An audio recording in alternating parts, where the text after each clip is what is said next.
Shock இன்னைக்கு morning as usual எப்பவும் போல் நம்ம வந்து ஒரு பொலிட்டிக்கல் ஷூட் போகும்போது திடீர்னு ஃபோன் போட்டு சார் மாதிரி பாய்க்கிறேன்னா கொஞ்ச நேரம் வரைக்கும் நம்மளால் நம்பவே முடியல.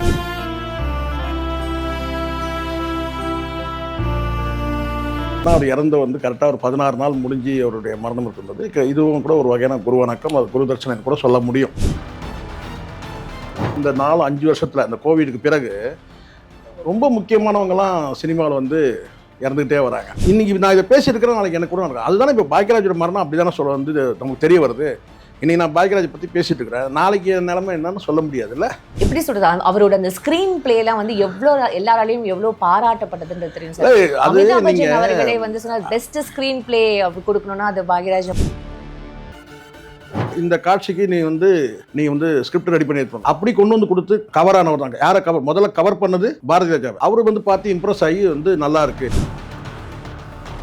சிகப்பு ரோஜாக்கள் படத்தில் ஹோட்டல் சர்வராக நடிப்பார் பாக்கியராஜ் ஒரு சீனில். அடிச்சது வந்து அவருக்கு ஜாக் பாக்ட்னு சொன்னால் அது உண்மையிலே வந்து புதிய வார்ப்புகள். அது வேற லெவல் படம். அதெல்லாம் அவருக்குன்னு ஒரு தனி ஃபேன் பேஸ் இருக்காங்கல்ல சார். அதுதான் சிக்கலாச்சு. அதுதான் அவருக்கு வந்து என்னன்னா மௌன கீதங்கள் படத்தில் கணவன் மனைவி வந்து பார்த்தீங்கன்னா எவ்வளோ வந்து உடல் ரீதியாகவும் வந்து ஐக்கியமாக இருக்கணும், துரோகம் பண்ணக்கூடாது சொன்னார். விடியும் வரை காத்துன்னு ஒரு கிரைம் த்ரில்லர் படம், அது வேற லெவலில் இருக்கும். அந்த படம்லாம் பார்த்தீங்கன்னா மனைவியே வந்து கொண்டு சொத்தை அடையிறதுக்கு முயற்சி பண்ணக்கூடிய கணவன். முதியோர் கல்வி அரசு திட்டத்தை வந்து முதியோர் கல்வியை வந்து கேவலப்படுத்துறாரு அப்படின்னு சொன்னாங்க.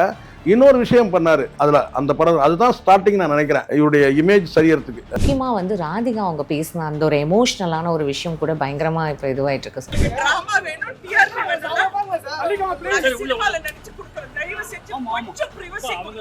நடிகர் பாருங்க, நீங்க டிஆர்பின்னு சொல்றாங்கல்ல, அவங்க சொல்றது என்னன்னா வியூவர்ஸ் வரணுன்றதுக்காக நீங்க மைக்க நீட்டுறீங்க வரவங்கிட்ட. போய் மாலையை போட்டுட்டு வரும்போது நீட்டா பரவாயில்லமா, வரும்போதே நீட்டிங்கன்னா நீங்க ராதிகா பேசிட்டா நான் அதுக்காக நான் ராதிகா முட்டு கொடுன்னு நீங்க நினைக்காதீங்க.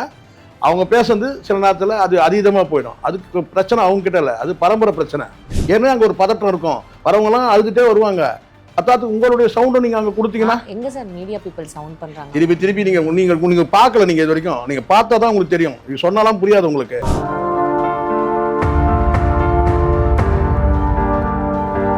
பாக்கியராஜ் என்ன பண்ணணும், அவர் இறந்து போனதை மக்களுக்கு காட்டணும்ன்றது எல்லாருக்கும் எப்படி சார் அக்செப்ட் திருப்பி நான் சொல்றது நீங்க சார் அத கேட்டீங்களா? நீங்க இதுவா பேசுறீங்க கேட்டீங்களா?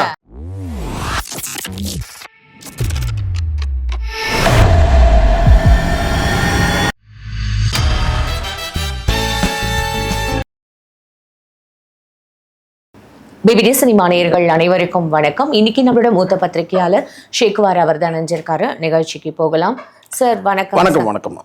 இன்னைக்கு நம்ம லெஜெண்டரி பாக்யராஜ் சார் அவர்கள் இறந்திருக்காரு. தமிழ் சினிமாவுக்கு எவ்வளோ பெரிய லாஸ். அவரை பற்றி பேசணும் அப்படின்னா கூட நமக்கு நிறைய விஷயங்கள் தெரிஞ்சிருக்கணும். ஸோ அவரோட இழப்பு இந்த தமிழ் சினிமா இண்டஸ்ட்ரி மற்றும் அவரோட குடும்பத்திற்கு எவ்வளோ பெரிய ஒரு வருத்தம் நமக்கு தெரியும்.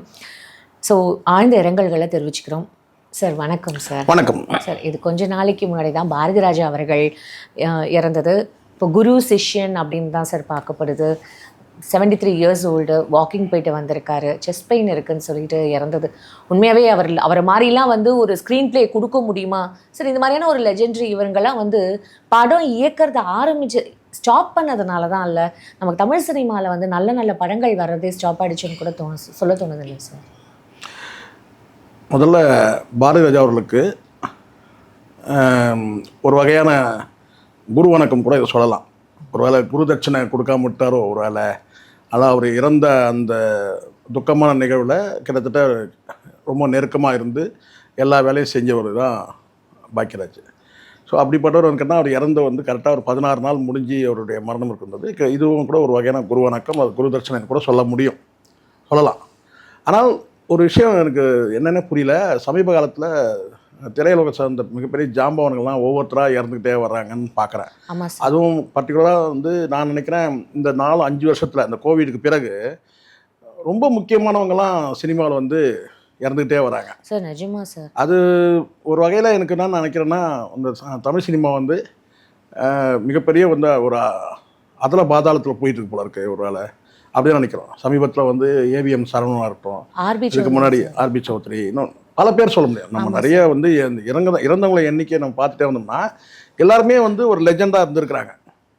ஸோ இப்போது பாரதி ராஜா அவர்களுடைய மரணம் வந்து அவர் நீண்ட காலம் சிகிச்சையில் இருந்தார், படுக்கையில் இருந்தார், எல்லாருக்கும் தெரியும்.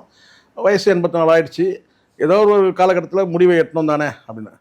ஆனால் இவர் வந்து அப்படி இல்லை, ஆரோக்கியமாக தான் இருந்தார். அந்த மாதிரி வந்து சிகிச்சை பெற்ற மாதிரி கூட நமக்கு ஒரு இதுவே இல்லை. இப்போ தான் ஒரு வாரத்துக்கு முன்னாடி வந்து பிறந்தநாள் கொண்டாடி இருக்கிறாரு குடும்பத்தோட ஹாப்பியாக. ஸோ அப்படிப்பட்டவர் வந்து கேட்டினா வந்து முந்தானேத்தி தான் சார் குஷ்பு அவங்களோட அவருடைய குஷ்பு, ஆமாம், குஷ்புடைய மகள் திருமணத்துக்கு போய் வந்து பங்கேற்றிருக்கிறாரு. ஸோ அந்த மாதிரி யாருமே எதிர்பார்க்காம பெரிய ஷாக்கு. இன்றைக்கி மார்னிங் ஆஸ் யூஸ்வல் எப்பவும் போல் நம்ம வந்து ஒரு பொலிட்டிக்கல் ஷூட் போகும்போது திடீர்னு ஃபோன் போட்டு சார் இந்த மாதிரி பாக்கிலன்னா கொஞ்ச நேரம் வரைக்கும் நம்மளால் நம்பவே முடியல. அப்படிதான் ஒரு சுச்சுவேஷன் ஆயிடுச்சு. என்ன அப்படின்ற மாதிரி அப்படின்னு ஆயிடுச்சு. ஏன்னா கடந்த காலத்தில் வந்து சில மரணங்கள் வந்து வயோதிகம் அல்லது வந்து ஏதாவது உடல் நோயினால் இறந்துருக்குறாங்க. இவர் அந்த மாதிரி இல்லை. ஸோ நீங்கள் வயோதிகம்னு எடுத்துட்டா 70க்கு மேலே வயோதிகமா அப்படின்னு சொன்னோம்னா அது வந்து இயல்பாக எடுத்துக்கலாம், வயோதிகம் தான், இல்லைன்னு சொல்ல. ஆனால் அந்த வயோதிகத்தில் எப்படி இருந்தாங்கன்னு இருக்குது. இப்போ ரஜினிகாந்த் அவர்கள் ரெண்டு நாளைக்கு முன்னாடி உங்களுக்கு தெரியும் நினைக்கிறேன், ஒரு தர்மன் பட ஷூட்டில் வந்து அவர் பேசின வசனங்கள்லாம் அந்த பேச்சு அப்புறம் நம்ம போயிடுவோம். அந்த மேடையில் நிற்கும் போது நாங்கள் வந்து ஒரு சக பத்திரிகையாளர் வந்து பார்க்கும்போது எங்களுக்குள்ள நாங்கள் டிஸ்கஸ் பண்ணிட்டோம். ரஜினிகாந்த் அவருக்கும் கமல்ஹாசனுக்கும் வயசு வித்தியாசத்தில் கூட பார்த்தீங்கன்னா எனக்கு வந்து கண்டிப்பாக வந்து ரஜினிகாந்த் தான் வயதில் மூத்தவர். ஆனால் அந்த மேடையில் நகர்ந்து வரும்போது கமல் நடந்து வர்றதும் ரஜினிகாந்த் அவர்கள் நடந்து வரக்கூடிய அந்த காட்சியை நம்ம பார்த்தோம். மேடையிலேயே ரொம்ப வந்து கமல் வந்து ரொம்ப தயங்கி அதாவது தயங்கின்றத அந்த தடுமாற்றத்தோடு நடந்து வர அந்த காட்சியை பார்க்குறோம். ரஜினிகாந்தருடைய அந்த வேகத்தையே நம்ம பார்க்குறோம். ஸோ இங்கே வயதுன்றது முக்கியம் கிடையாது. இப்போ 70 வயசு மேலேனா வயது மூப்புனா, ஆமாம் வயது மூப்பு தான்.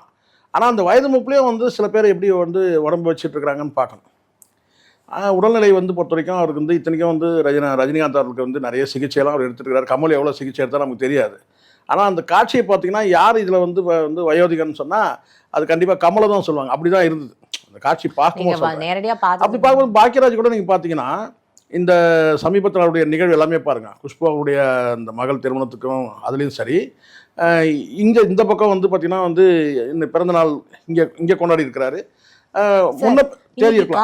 வாக்கிங் போயிட்டு வந்துட்டு அதுதான் எனக்கு ரொம்ப ஷாக்காக இருக்குன்னா வாக்கிங் போயிட்டு வந்திருக்கிறாரு சொல்கிறாங்க. இதெல்லாம் சமீபத்தில் நம்ம தான் இந்த புனித் ராஜ்குமார் இறந்தார்ல, அதுவே எப்படி எக்ஸசைஸ் பண்ணும்போது தானே அவர் இறந்துட்டார். அதுவும் கடுமையாக, இதை விட கடுமையெல்லாம் எக்ஸசைஸ் பண்ணும்போது இறக்கல. ஆமாம், அந்த மாதிரி ஆச்சு. அதனால் இது வந்து அதனால தான் சொல்கிறது, இந்த மரணம் என்பது விடை தெரியாத கேள்வி, விடை இல்லாத கேள்வி. அது விடையே கிடையாது. அது பெயின் இருக்கிறதுலே வந்து ரொம்ப பெயின்றது வந்து பார்த்தீங்கன்னா அந்த மரணம் என்பது நோய் கிடையாது, அது சம்பவம். ஆனால் அந்த சம்பவம்ன்றது வந்து தான் மிகப்பெரிய வலி. நோய்களை கடந்து மிகப்பெரிய வலின்றது அந்த மரணம் என்ற சம்பவம் தான். இப்போ நான் உங்கள்கிட்ட பேசின்னு இருக்கிறேன், நாளைக்கே வரலன்னா நீங்கள் என்ன செய்வீங்க? காந்தராஜ்கிட்ட போய் உட்காந்து என்னை விட ஒரு கிட்டத்தட்ட ஒரு 20-25 வயசு சார், நேற்று தான் சேகரா வந்து பேசிட்டு இருந்தார் சார் அப்படின்னு கேட்டால் அவர் தான் சொல்லார். சார் இதெல்லாம் இல்லைம்மா நான் வந்து ஏதோ நான் காமெடி பண்ணுறேன்னு நினைக்காதீங்க, நான் ரொம்ப சீரியஸாக பேசியிருக்கிறேன். நீங்கள் சிரிக்கிறத வச்சு நீங்கள் ஏதோ காமெடி அப்படி இல்லை. இன்றைக்கி நான் இதை பேசியிருக்கிறேன், நாளைக்கு எனக்கு கூட நடக்கும். அதுதானே இப்போ பாக்கியராஜோட மரணம் அப்படி தானே சொல்ல வந்து நமக்கு தெரிய வருது. இன்றைக்கி நான் பாக்கியராஜ் பற்றி பேசிகிட்டு இருக்கிறேன், நாளைக்கு நிலைமை என்னன்னு சொல்ல முடியாதுல்ல.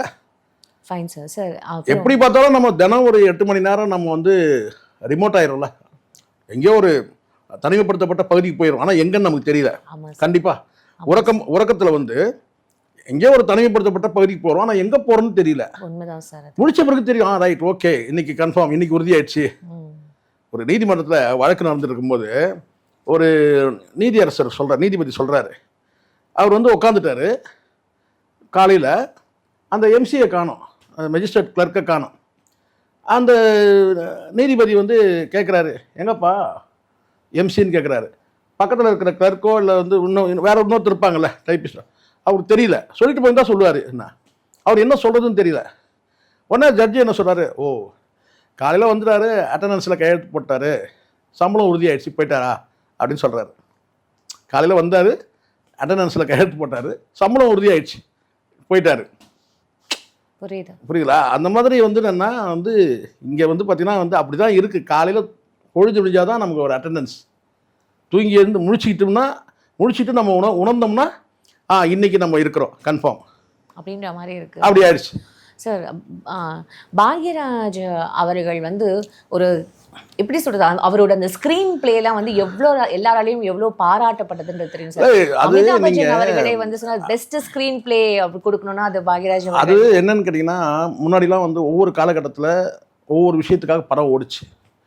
முதல்ல வந்து உங்களுக்கு தெரியும் நினைக்கிறேன், வசனம் இல்லாத படங்கள் ஓடின காலகட்டம் இருக்குது பிளாக் அண்ட் ஒயிட்டில். வசனங்கள் கிடையாது, பேசும் படம் கிடையாது, பேசாத படம். அதுக்கப்புறம் பாடல்களுக்காகவே படம் ஓடிச்சு. ஹரிதாஸ் போன்ற படங்கள்லாம் வந்து எத்தனை பாட்டு, 25 பாட்டு, 300 30 பாட்டு, 100 பாட்டு, 120 அப்படி இருந்துச்சு. ஸோ பாடலுக்காக ஓடினது இருந்துச்சு. ஒரு காலகட்டத்துக்கு பிறகு இருந்தால் கதைக்காக ஓடிச்சு.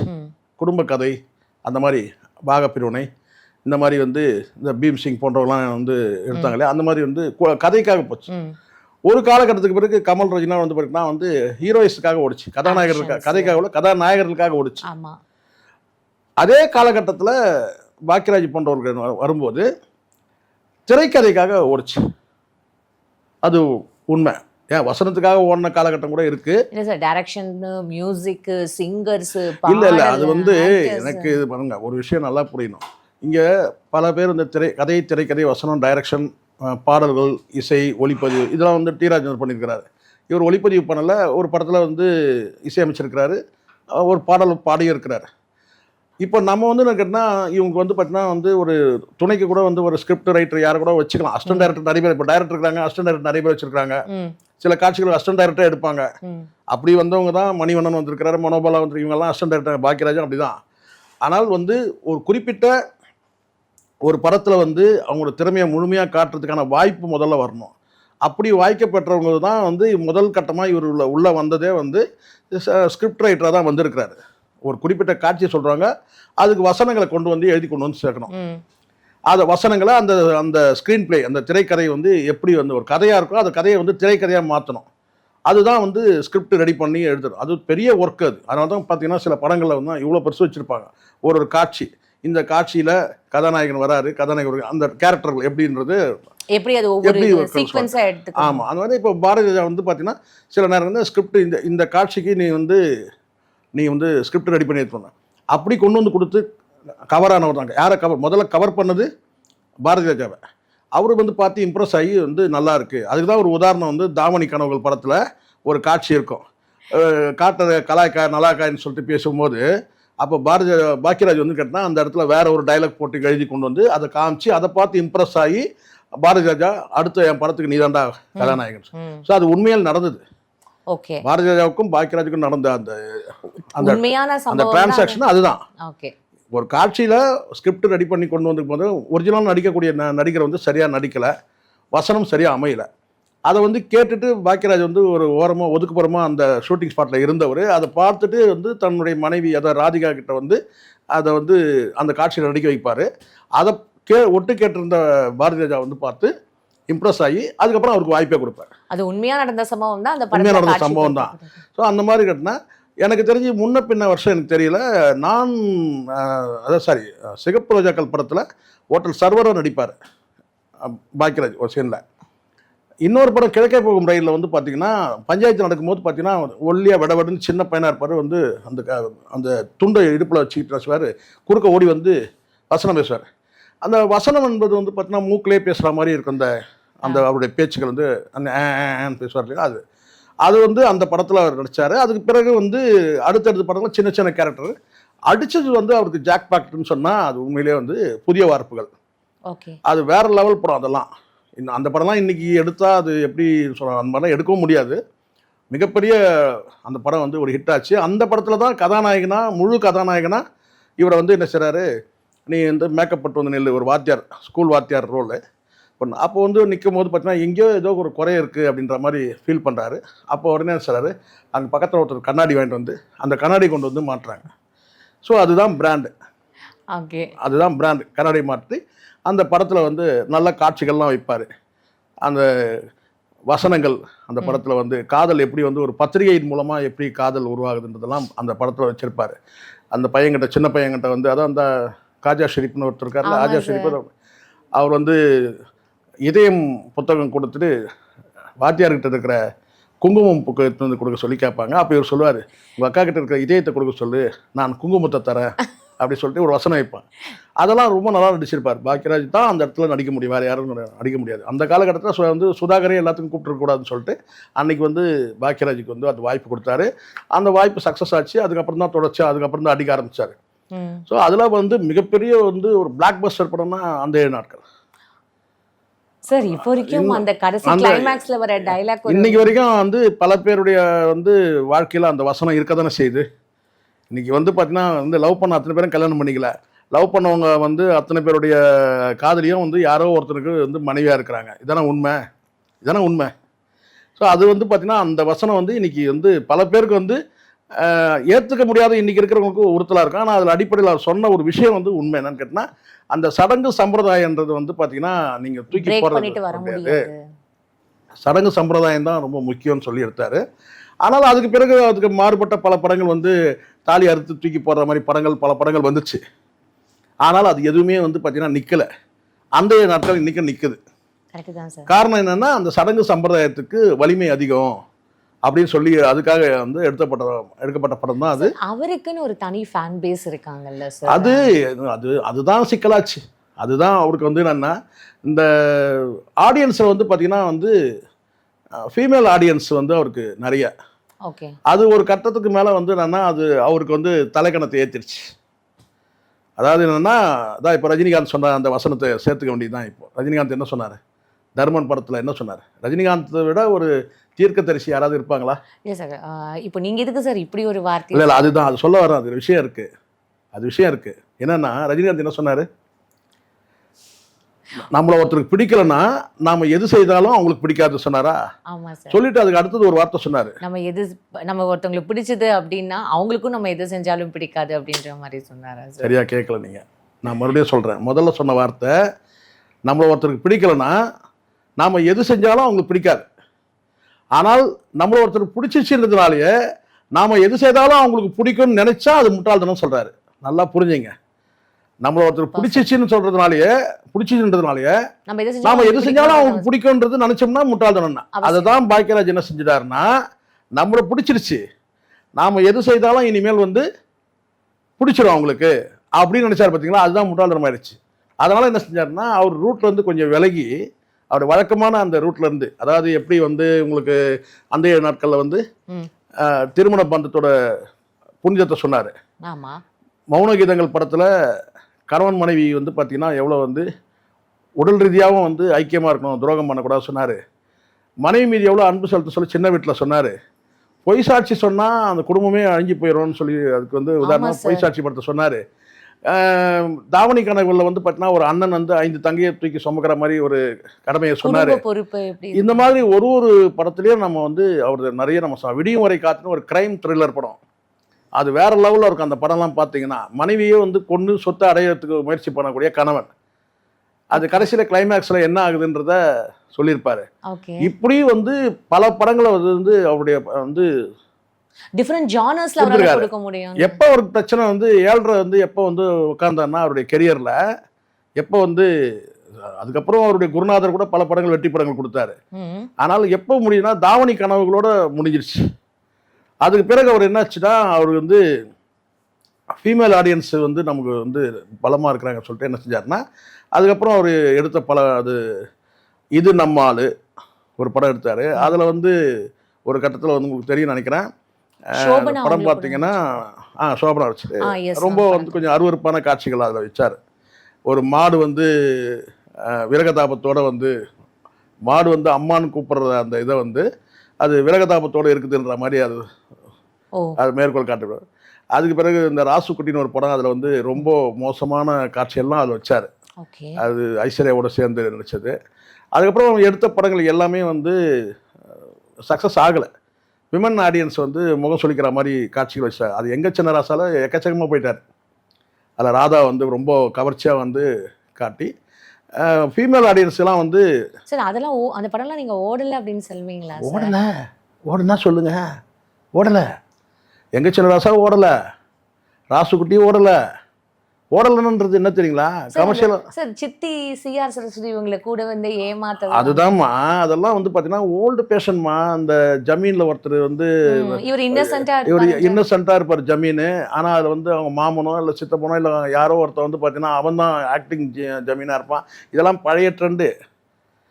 வழக்கமாக பாக்கியராஜோட அந்த டிஃப்ரெண்ட் எங்கே, அது காலி ஆயிடுச்சு.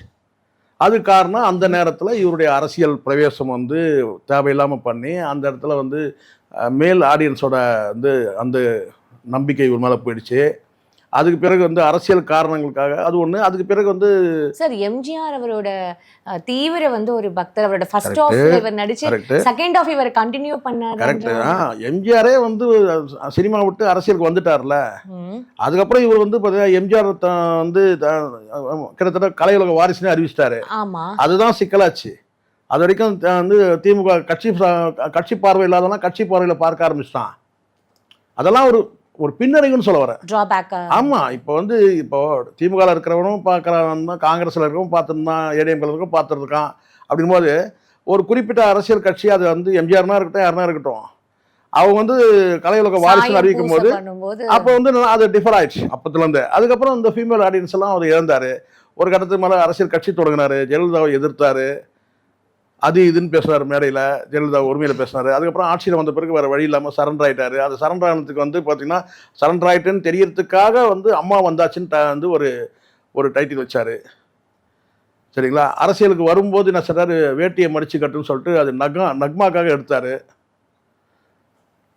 இதெல்லாம் நடந்துச்சு.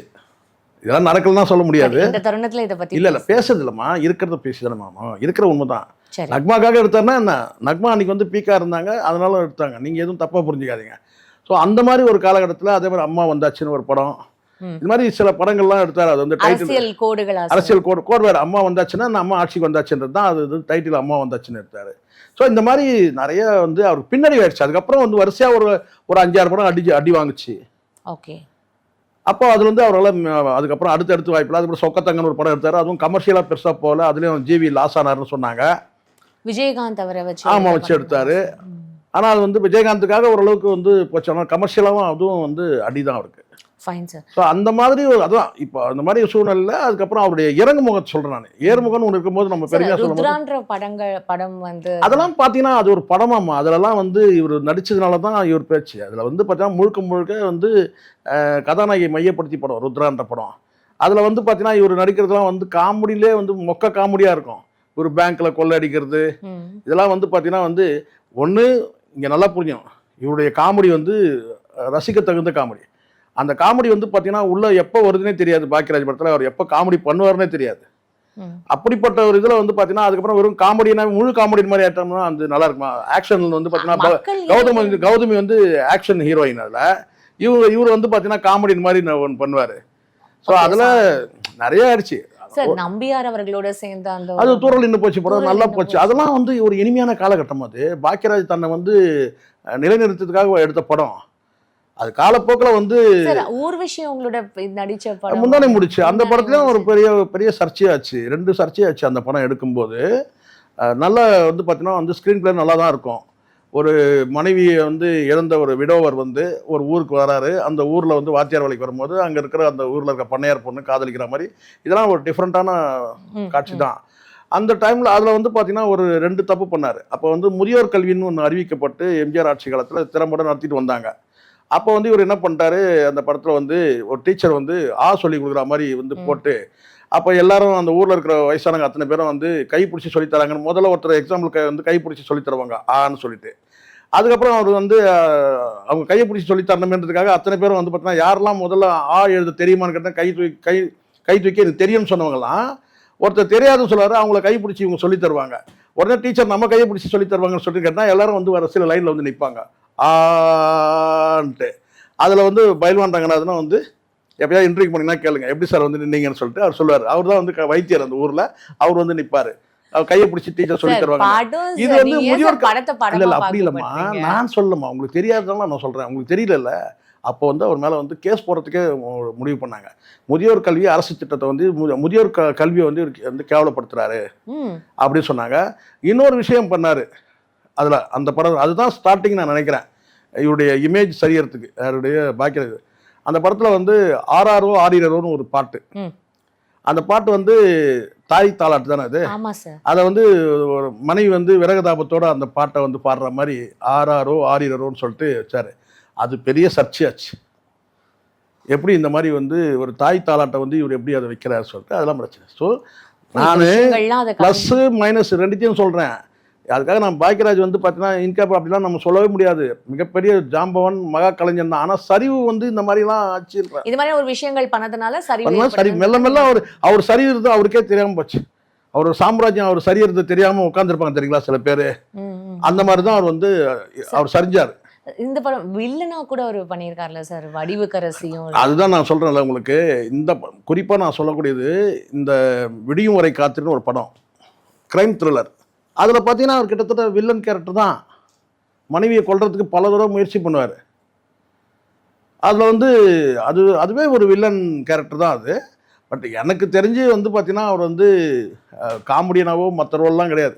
அவருடைய படம் இயக்குன படங்களில் அவர் நடித்தார். அதுக்கப்புறம் மற்ற சில பேருடைய படங்களும் நடிக்க ஆரம்பித்தார். அதெல்லாம் பெருசாக போல. கடைசியாக வந்து குபேரன் படத்தில் இப்போ ரீசெண்டாக தனுஷ் படத்தில் பிச்சைக்காரன் ரோலில் நடித்தார். இதுதான் அந்த எங்கேருந்து எங்கே வந்து ஒரு 4 காட்சிகள் தான் படத்துலையே. பிச்சைக்காரனா வந்து நடிப்பார். கேரக்டர் வெயிட்டே இருக்காது. அவர் பாக்கியராஜும் சொன்னால் தான் நமக்கு தெரியும். அந்த அளவுக்கு தாடி இதெல்லாம் வச்சுட்டு கஷ்டமாக இருந்துச்சு பார்க்கறதுக்கே. ஏன் இப்படி வந்து இவ்வளோ பெரிய ஜாமானை கொண்டு வந்து நீங்கள் சார் அது ஒரு நடிப்பு தானே சார், நீங்கள் ஏன் சார் அதை எப்படி இது பண்ணுறீங்க? ஒன்று சொல்லட்டுமா, நீங்கள் சொல்கிறீங்கல்ல அதான் உங்ககிட்ட இருக்கிற ஒரு பழக்கம் என்னென்னா, பரவாயில்ல நல்ல பழக்கம் தான் இந்த கேள்வி கேட்குறது. நாய் வேஷத்தில் நடிக்கலாம். ஆனால் அந்த நாய் வந்து ஒரு துப்பறியும் நாயாக நீங்கள் நடிச்சிங்கன்னா பெஸ்ட்டு. சார் இருங்கம்மா என்னை எனக்கு பேச விடுங்க. நீங்கள் கேட்டீங்கன்னா பேசணும்ல. நாய் வேஷத்தில் நடிக்கலாம்.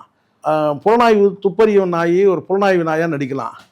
குப்பைத்தொட்டியை போய் சுரண்டுற மாதிரி ஒரு நாயை நடிக்க சொன்னால் எப்படி இருக்கும்? நீங்கள் நடிக்க வந்துட்டீங்க, காசு வாங்கிட்டீங்க, நீங்கள் வந்து சொல்கிறப்ப வந்து நீங்கள் கேரக்டர் நீங்கள் நடிக்கணும்னு சொன்னால் நானும் சொல்ல நான் கூட படத்தை நடிச்சிருக்கிறேன். இந்த நடிச்சிட்டு கூட இருக்கிறேன்.